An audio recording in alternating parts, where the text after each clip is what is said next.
welcome to Beach Theory. Hello, everybody. Today's episode, I'm really, really excited about. Impressive. Thank you very much. That is my not so hidden talent that I'm very good at. Thank you. I'll be here all week. So, you're so proud of me for belching, you right? made me lose my train of thought. I was getting ready to say something, and then you interrupted it. You love it. I do love you. You're just so cute. Thanks. So, today, what I was going to say is we're getting close to the end of season 2. Which is basically caught up on our lives. Which is our entire childhood. And I'm sure that there will be like future episodes where we talk about specific things that we're like, oh my gosh, I want to talk about this. And I can't remember if I already said it or not. So you might hear stories twice. I hope that doesn't happen too much. I'm sure it's already happened a little bit. But today I want to talk about as I'm transitioning from a boy to a man. Manhood. I want to talk about getting ready to go on a mission. Yeah. So this started probably around the time when I was 18 years old. Okay, if you were 18 and you're 3 years older than me, I was 15. And that means that I was in high school, in a play probably, getting ready to date boys because I started dating boys at 16. But I did have people ask me out before that, and I always said no. But then I also went to dances. I was allowed to go to dances when I was 15. Yeah. Well, if I had been 18 and you were 15, we couldn't have even dated. I know. Isn't that weird? Yeah. And even if we did date, you would have been jailbait. Jailbait!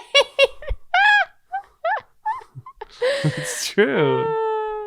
That's so weird. It's true. You know, it's weird that we're only 3 years apart, and you said that. Yeah. You can say that. But the thing is, like, there's people who get married that are like 12 years apart. Oh, totally. It happens all the time. That's like real jailbait.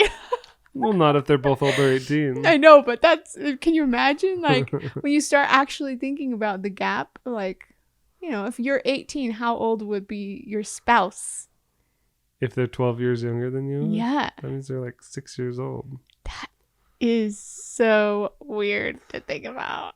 I know. It's amazing how, like, just being an adult is a great equalizer. Yeah. You know, like when you're a child, even 6 months makes a huge difference. But as an adult, it's like 6 years, 16 years. It's like we can still be friends. We're probably in the same general like area of being able to comprehend and communicate. And it is the great equalizer. So getting old. What did I do to prepare for a mission? Yeah, what did you do? You know, I think one of the big things I started doing was writing in a journal. Speaking of that, I just filled out a whole new journal, and you didn't. I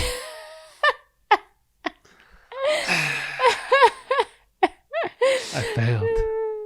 No, well, actually, I just finished it, and it's a big deal because I started 10 years ago. You probably just wrote a bunch of fluff in there and recipes to fill it up. No! Shopping list. I wrote all of the things like having babies. And I'm just kidding. The most important things, and it just took me that long because I only wrote the most important things. That's okay. I haven't read it. You want to read my journal?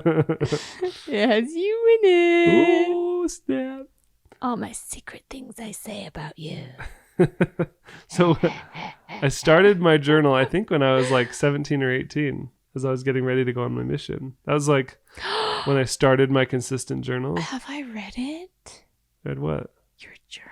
I don't know. Do you still have it from that time? Oh, yeah. I want to read. And then I kept a journal every single day on my mission. That's amazing.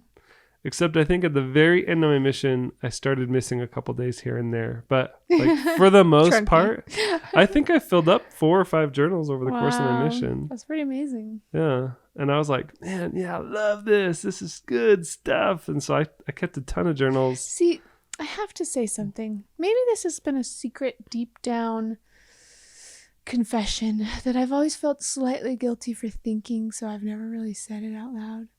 But I've always thought missionary life would be boring. Boring? Yeah. How is it boring? I don't know. That's why I haven't said it, because I knew somebody would react just like you did. Wait, I want to, Like, I've always thought, oh, they're not allowed to watch movies. I can't talk to them about movies or music or the things that I, like, would want to do all the time. I can tell you it's not boring. Okay. It's like busy, I think is the better word. Okay. So, but to get ready for my mission, I started a journal, and I'll tell you all about, like, I think it'd be really cool over the next few episodes, actually, to tell you, like, all the lessons that I learned on my mission, and not to try to rush through it. Like, there's a part of me that's like, I just want to kind of rush through it. Oh, I went on a mission, it was a thing, and it was over. But that was 2 years of my life. Yeah, that's 2 And years of your, like, most critical growth. I changed a lot in those 2 years, and I want to tell some of those stories. Okay. So if you guys are interested, I'd like to take probably a few episodes on the podcast telling stories from my mission. Then we should put the camera more on you, not less on me. So you're just like, that's interesting. I hope it's not boring. I'm just kidding. So another thing that I did was I started taking mission prep classes, which was basically, like, honestly, when I think back to what I did to prepare, it's like, I feel like it was almost nothing. Like, at the time, it was probably like you take this class and you do all this stuff. Much. But I guarantee the minute I walked into the MTC, I'm like, I forgot it all. What am I doing here? Like, and I can also tell you honestly, when I left the MTC, I was like, what am I supposed to do again? And the MTC is the Missionary Training Center, in case you didn't know. Yeah. But, like, I'm pretty sure I took a class. I know I took a temple prep class, because before you go on a mission, you go through the temple. And so I had to, like, take a class on getting ready to go through the temple. And I also know that I don't remember anything from that class. Neither do I. But then when I went to the temple, it was all like, wow, this is all I did. I think because there's certain things that you can't talk about outside the temple. Mm-hmm. And so there's really nothing that you can go to that class and learn. Yeah. To really prepare, except, like, everything you've already heard a million times. Like, what you should be make sure you're living the gospel, and make sure you repent, and that you're living worthy, and that you're doing all these good things. And so it's like, okay, I came to this temple prep class, and I'm not learning anything new. It's all the same things that I've always learned. Mm-hmm. And then when you go to the temple, you're like, oh, this is not what I was expecting. Like, it's a ton of different stuff, but at the same time, it's, like, really cool. So, all right, cool. And I'm not going to get into that. I don't think this is the right time or place to talk about that. But I guess maybe I could talk about the MTC. Okay, so hold up. Let's rewind. Okay, so when did you decide you wanted to go on a mission? Oh, that's a great question. Thank you, Rebecca. You're welcome. I'm a great moderator. So I think I'd always wanted, oh my gosh, I forgot about a critical point. Thank you. Thank I you. Reminded you. Thank you. You're so welcome. I always wanted to go on a mission, like, as long as I could remember. Yeah. All the way back when I was a little kid, I remember the missionaries coming over and teaching us or having dinner with us. And I remember thinking, that's cool. Like, I want to do that. And especially because it's like, hey, you can be a missionary too. I was like, duh, I'm going to be a missionary now. Like, it was really never a decision. It was just always something that I was just wanting to do. And nobody talked me into it. No one convinced me. It was just like, that's just what I do. And I want to do that. And that's going to be so much fun. Yeah. And I do remember, I think I drew a picture for a missionary one time and gave it to him. And he drew me a picture back. And it was a picture of two missionaries, and one of them holding the Book of Mormon. And it says, share the wealth. And they gave that to me, and I kept it for years and years. And I don't even know if I still have it or not. I bet you do somewhere. Probably. That would be cool if I could find it. I know we have a box out in our garage that's filled with papers and things of importance that, And I remember getting that and being like, that's so cool. And I was like, when I go on a mission, I'm going to draw that picture for somebody. And I think actually over the course of my mission, I probably drew 3 of those same pictures. Yeah. And gave them to kids that were, like, special to me in some way. Okay. But that always stuck with me, like, share the wealth. Like, this is a really amazing gift share it, you know? And it has proven to be an amazing gift to me and a huge blessing. So I always knew I wanted to go. And then when I turned 16 as a priest in the church, we were allowed to go with the missionaries on exchanges or splits, where we could basically be their third companion. I think that would be so cool. And I don't know, I never ever heard of any of the girls that I grew up with being able to do that. Do missionary girls do that too? Sure. See, like, I wish that was the case, that I knew about that. Yeah. But I think it's just not as common in Utah. Also, I never really wanted to go on a mission, so I could see why I was not really seeking that information. I'm just curious about it now because I'm like, oh, but maybe you could do it. In Florida, we would have one companionship or sometimes 2 or 3 companionships of missionaries in our ward, all serving at the same time. Whereas in Utah, we'd have one companionship that would cover 10 wards. Did you ever, like, really get excited when you got to go on, like, when you had somebody that came with you when you were a missionary? Oh, totally. Were you like, oh, finally? Like, was there ever a time where you had, like, a companion and you didn't like, and I'll tell you all about those stories later. But you might not remember them. You're going to have so many things to talk about. No, I want to save that for when I'm talking about my mission. This is like, I want to focus on the task. But did you go on lots of splits with the missionaries before you went on a mission? All the time. All the time? Like, how many? So there were times where I would go out with the missionaries every day for like a week. Whoa. Yeah. And like I'm pretty sure that there were certain like things that I did that were not allowed, but I just did it anyway, and the missionaries were cool with it, and so I just like would go with them or whatever. Like, we would go and we would just teach people. So like I'd accompany them to appointments. I remember bringing my bike and driving to their house, and then we'd all go biking together to appointments. I remember there was one companionship, and I told him about how I was a beekeeper. Yeah. And one of the elders got really excited about beekeeping and wanted to learn all about it. I think I even invited him over to my house and showed him the beehives, like on a P day or something. Yeah. On a day that missionaries get one day a week where they can go shopping and play sports and kind of just do fun stuff. Like take a break. It's basically their break day off. It's P day for preparation day. And so one day on the P day, they were like, hey, let's come look at the bees. And I was like, come on over. So I showed them the beehives. And one of the elders was like, could we get some bees at our house? And so we even talked about like taking one of the beehives and putting it out on their balcony over at their apartment. Oh, wow. Yeah, they wouldn't have had time for that probably. Unless they're not that much work. But in all reality, it was just an interesting thing.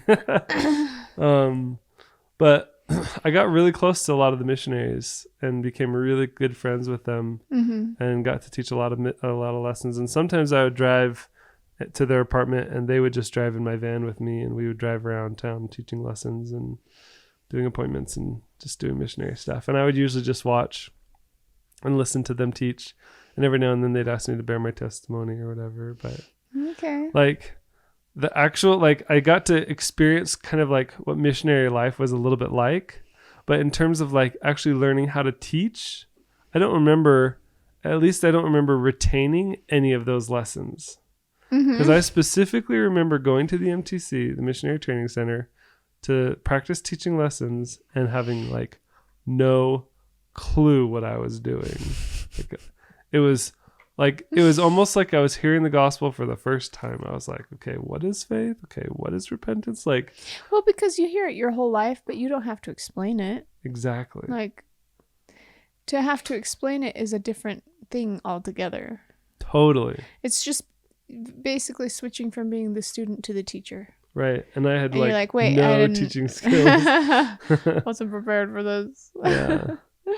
So even though I spent a ton of time with the missionaries, and I'd take them to like zone conferences, I remember attending a zone conference one time and getting to listen to, be with all the other missionaries. And I don't know, it was just a ton of fun to be in that environment. And it was just strengthening in my mind that this is what I wanted to do.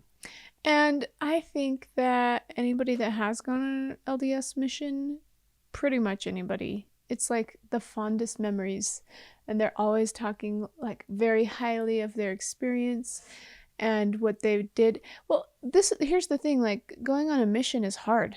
Totally. You have to pay for it. You don't get it for free. Mm-hmm. What is it, like $11,000? 10. Oh, that reminds me. $10,000. One thing I did to prepare was to save up the money to pay for my mission. Yeah. And I was actually working full time. And I talked about that in a previous podcast. And I might have talked about this too, but I wanted to save up $10,000 to pay for my mission. And my mom's like, I want you home more to help instead of gone working all the time. So she said, I'll make you a deal. I'll pay you the $10,000 to cover your mission if you come home and work for me for 2 years. So for my 17th and 18th years. But you probably would have been able to make that money a lot quicker if you went out and got a job. 10 grand? Working for part-time for minimum wage? If it wasn't part-time. I was making like a couple $100 a month. Okay. I don't think I had any marketable skills that would put me in a place to be able to make more than... That's true. I think differently now. And at the time, like, I think I was probably only making, $6 or $7 an hour. Okay. Like, it wasn't that Sounds much. good. Good option for you. Yeah. So to come home, to work for my mom full time, and then she gave me a little bit of spending money for dating and hanging out with friends. But then other than that, I didn't see any of that money. It all just went towards my mission. Mm-hmm. And then after the 2 years was over, it was like, okay, I paid for my mission, right? Like I earned this. Yeah. I worked for this. And so they never actually gave me the $10,000. It just went into the mission fund every month while I was out on my mission. Yeah. And that was the deal we made, and it worked. I That's think good.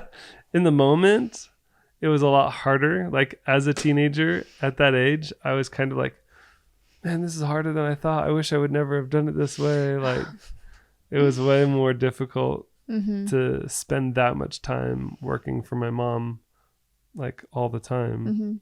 And I kept thinking, man, if I could do this differently, I wish I would have. But by then it was too late. I already made the deal. It was already like in motion. And looking back, I'm like, I'm just glad it happened. Yeah, I don't have any baggage from that. That's good. You had bees before your mission, and then after your mission, they were all gone. Yeah. A lot of things. I think I'm slightly bitter about that. Actually, so when I was getting ready to go on my mission, I took all my like books and all my things and all the things that were special to me and important to me, and I put them in bags, like garbage bags. And I think I had like 4 or 5 bags of like my stuff. And I don't remember why, but for some reason I felt like I could trust my girlfriend with it more than my family. Well, I would do that with my family probably too. I guess seeing what happened to the beehives, it makes sense why I would feel that way. Because all those, I had a whole bunch of beehives, like at least 10 hives. You earned those and with your own money. You owned those. You earned them. You paid for them, and then while you were gone, my family gave them away. And I am bitter. I have to say this only because when we came back to Florida after your mission, that would have helped us so much. It was basically an income we could have had that was gone completely because everything you owned was given away, which is unfair in my mind. Like, I just feel like I've always felt like that was so unfair. My dad had the same thing happen. It might be even a generational thing that I'm always like, I want things to happen very justly, and if it's unjust, I just get so upset. But like my dad, when he went on a mission, he had a car, a really nice one that he had fixed up, and he bought it. It was fully his. While he was gone, his dad forged his signature and sold it and used the money for gambling. And like, it's so frustrating to me because that would have helped. Like, that's a huge thing when you're dirt poor to either have a car, or when we were dirt poor when we came back to Florida, like to have all of that equipment just gone was so hard. That was so hard. I think I probably had about $2,000 worth of beekeeping supplies. And $2,000 when you are in the negative is like so awesome if we were to have that. Mm-hmm. I remember saying, you should say something about how it got given away and that wasn't fair. And you're like, nope, no, I won't say anything. I was so mad. I was just like, why are you saying something about it? I think it just goes to like, in a previous podcast, we talked about like, as soon as I became 18, like I'm not a kid anymore. I don't act like a kid. Now I'm an adult. And, from that perspective, I think there's just certain things that I don't do that I would have done as a child. Like as a child, I would have been like, like throw this fit. Like I'd get so upset. But as an adult, I'm like, I'll just take it. See, like right now, I'm not throwing a fit. I'm just expressing the frustration. You know what I mean? Like it's good to communicate, even if you're not throwing a fit. Like I'm not throwing a fit right now. Right. But I am frustrated about something that hasn't been resolved in my mind, and I want to express it. I don't want to stuff it and feel like I never will get through that. Yeah. So I don't know. This is my way of expressing how I feel. And I have to say this. What's really interesting is $2,000, right? It doesn't seem like that much. And especially as we've gotten to a point where like we've made that so many times over, like it doesn't feel like $2,000 10 years ago felt like $100,000, and now it feels like $2,000. But because of not having it when we needed it, it's like I appreciate that specific thing more than I would something that I've only gotten as I've had money to get. Does that make any sense? Mm-hmm. Like I appreciate baggies because we didn't always have them. And when we wanted them, we didn't have them. Yeah, Ziploc bags. Things like that. Anyways, I'm going on a rant. I know. Normal. Hey, I'm letting you rant this time around. Well, I can rant that I gave all those bags of precious things to my girlfriend to protect them and keep them safe for me while I was on my mission. And what happened? And I'm pretty sure she lost them. Lost them. Soon after my mission, I talked to her, and because halfway through my mission, she got married to somebody else, and I was like, "Hey, so what'd you do with all those stuff, right?" And she said, "I think I took it back to your family, or I had my dad drop it off at your house, or like it was kind of this weird, like I don't really remember what I did with it." And you're like, "That's everything I care about." and like I messaged my family, and so after my mission, so much happened while I was gone. Yeah. First of all, and I'll get into that more later. But my family moved across the country, and anyway, chaos. Basically, over the course of my mission, all of my things that meant anything to me were lost or given away, or who knows what happened to them. Except there was, I think, one bag that I found in Oregon at the end of my mission that had a couple of my books, a couple of my things, a little bit of my clothes, and that was it. But here's the most important thing to remember. I think that, Heavenly Father knows my sacrifice. And I think this is the main reason why at the end of my mission, when all this stuff had happened, I didn't react differently. I think I was just kind of like, you know what? It is what it is. It's not a big deal. Like, I'm going to be okay. It's just because my perspective had changed. My attitude had changed about everything. And I was really at a place where I was like, that's not as important. Those things are not as important as, from like an eternal perspective, like the whole purpose of this life, like those don't matter. What really matters is my relationship with my family, and I don't want to ruin that relationship because now here I am mad and angry that they gave away my stuff. Like, how could you do this? Like, I can't trust you anymore. Like, I'm not mad at anybody either, just so you know. But I'm just saying, like, I think that's good. I think that's the reason why I haven't been more upset about it. Is just because I'm like, you know what? I love my family, and I love them more than I love those things. And as you've been saying that, it made me question why was I getting so upset about it. And I realized the reason why was because of the situation we were in. Yeah. It was, we were in debt. We had little to no money at all. Barely had money like for food. And we had to live with family, which I didn't want to do that. It didn't matter what family it was. I didn't want to do that. Yeah. And you had expressed that you wanted to be a commercial beekeeper. Sorry, I always want to say industrial.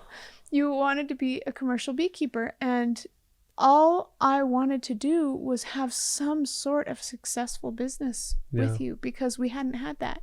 Right. We were struggling so bad financially, and I was sick, and we were living in an uncomfortable way. And when I heard that there was something that you had that was rightfully yours, that was given away, and you were never reimbursed for that. And if we were reimbursed for that, it would have saved us in that moment. Yeah. From that pain, from that discomfort. Like it frustrated me beyond no end, because I was like, right now that could save our life. That could save possibly our relationship. I mean, that's when we had the divorce letter, was right around that time. If you've listened to our previous podcasts, and like, it was just so much stress, and that could have been a solution. That's why it was like, you're not going to say anything about it when that could save our lives. And that's why it's like that still is unresolved in my mind, just because it's never been talked through. Mm-hmm. We've never worked it out or resolved it. Mm-hmm. And even when we're perfectly fine, you know what I mean? Like, it's hard to let that go. But let it go. Let it go. Shh.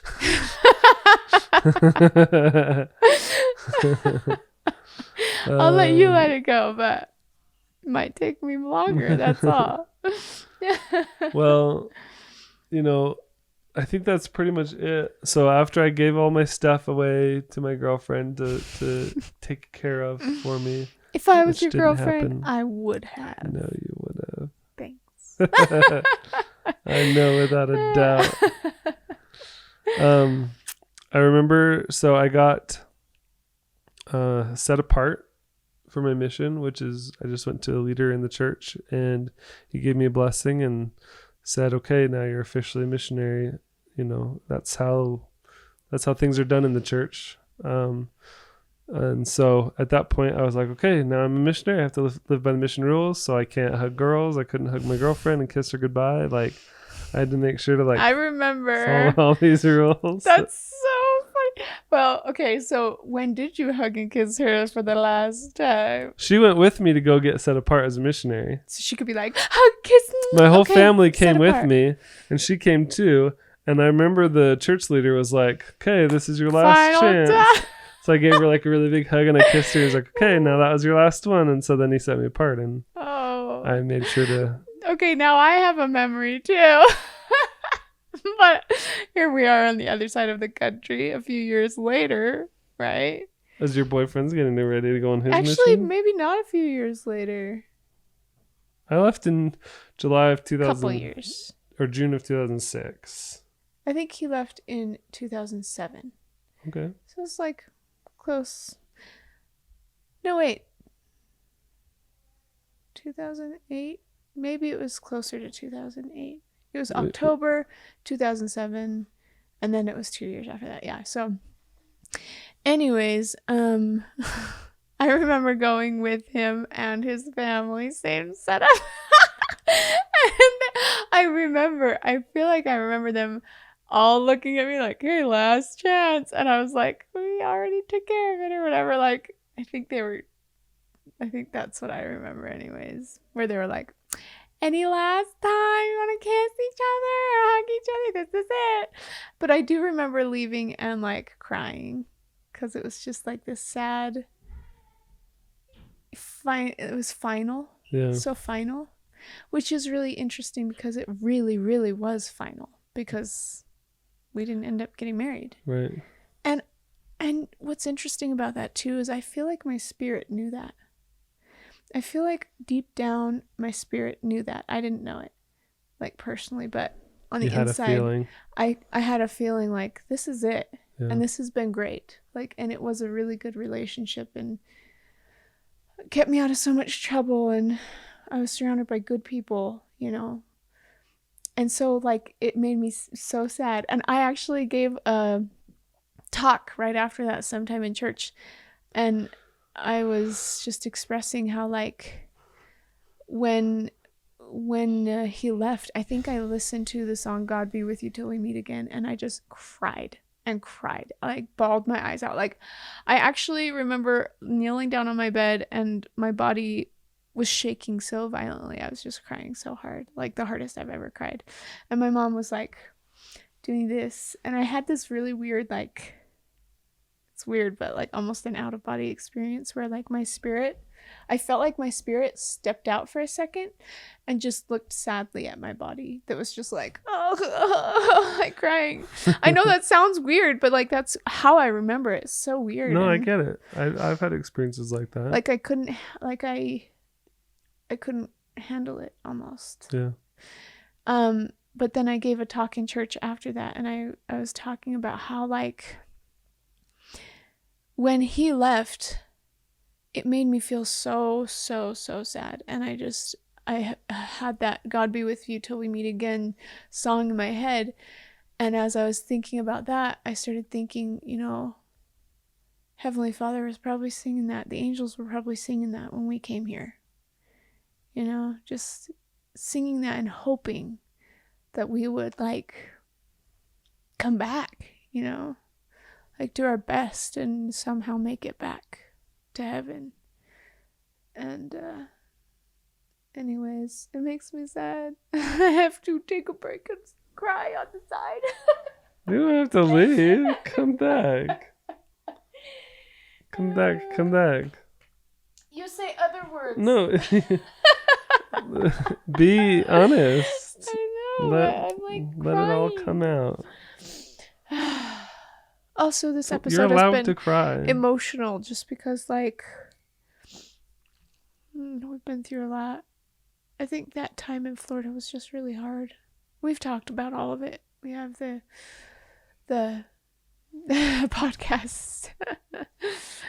But sometimes I do feel unresolved with these things we've been through, and I just, like, want to resolve them. Or even just going through them again, I don't want to, like, even talk about them. Yeah. Because they were so hard. Anyways, did you cry when you couldn't kiss your girlfriend anymore? No. You would have cried if it was me. Definitely.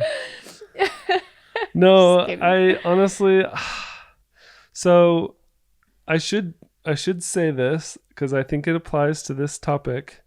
As I was preparing for my mission, I made some bad choices that made me have to wait to go on a mission. I'm actually surprised you're even talking about this. I was like, I'm not going to bring it up. If you bring it up, okay. Well, I don't need to go into more details on that. But the point is, I was about 18 and a half. So when you're a member of the church and you want to go on a mission as a boy, you have to be 19, or at least you did. Now they've changed it to 18. But when I was 18, I had to wait till I was 19 to go. And I was like, well, I want to leave right when I'm 19 so I can get back as quick as possible so I can get married and start my family. Like, that was my mindset. Also, just side note, if they had you start at 18, you wouldn't have made that mistake. Potentially. Anyways, we dated for 2 years. That's true. I'm just saying, like, but then again, I think that their changing of the time has probably kept a lot of people from making mistakes and getting into, like, 1.5 years of our dating was after I was already 18. So that's very possible. Yeah. The point I was trying to make was my mission was pushed back 6 months. And so by the time I was finally able to go, and it was by my own choice. Like, I don't blame anyone for my mission being delayed. Like, that was something I did. But I was, like, finally able to go, and I was so excited to go. that it was like I had no sadness. There was no pain. There was nothing. It was just 100% excitement for the future. Yeah. So, when you asked, oh, did I cry when I had to leave my girlfriend? I was like, nope. I was ready to go. I knew I was in the right place, and I was happy to be going. I wasn't sad to leave my family. And I can honestly say my entire mission, I was never once homesick. Like, there's missionaries who's like, oh, I miss even my towards the family. end? No, like never. The day you left? I was trunky, which to explain what that term means as a missionary, and maybe this is just a Mormon thing or LDS thing or whatever, but to be trunky means to be excited to go home. Okay. I was excited to go home mostly because I was excited to date. I was excited to, you're like ready to move on with my life, to get married. Like, I was excited for my life, but I wasn't like, oh, I miss my family. I can't be away. Like that homesickness, never once. Yeah. And you can take that for whatever you want in terms of like why, but to be perfectly honest, you have just always been ambitious, and you've always wanted to like move quickly. You are frustrated when you're stifled or slowed down. Like, that's just your personality. Right. So I don't think it's anything against your family or anybody. Like, it was really I love just my family. You love being around your family, and you always want to be around them. But like, it's just that at that time you were ready for your life to get moving. Yes, exactly. And I think the same thing when you left on your mission, like being on your mission, your life was moving. It was getting going. It was like exciting. I was so excited to go. Yeah. And in the next episode of the podcast, I'm going to talk all about going to the Missionary Training Center and starting my mission. This is so exciting. What a fun time. Yeah, that's exciting. What were you going to say? Never mind. No, I mean... You want me to film these without you? No, it's just interesting because it's like, this is the time where I mentally have tuned out. Like, any person that goes on a mission, I'm like, okay, now they're in the MTC. I don't need to worry about them anymore. Like, I don't know why, but that's kind of what I've always done mentally, is like, okay, they're good now. I'll tell you the deep, dark secrets of the Missionary Training Center and missionary life. If you want to know what it's really like, stay tuned in the podcast for the next few episodes. Okay, let's do it. Bye, guys. Love you. See ya.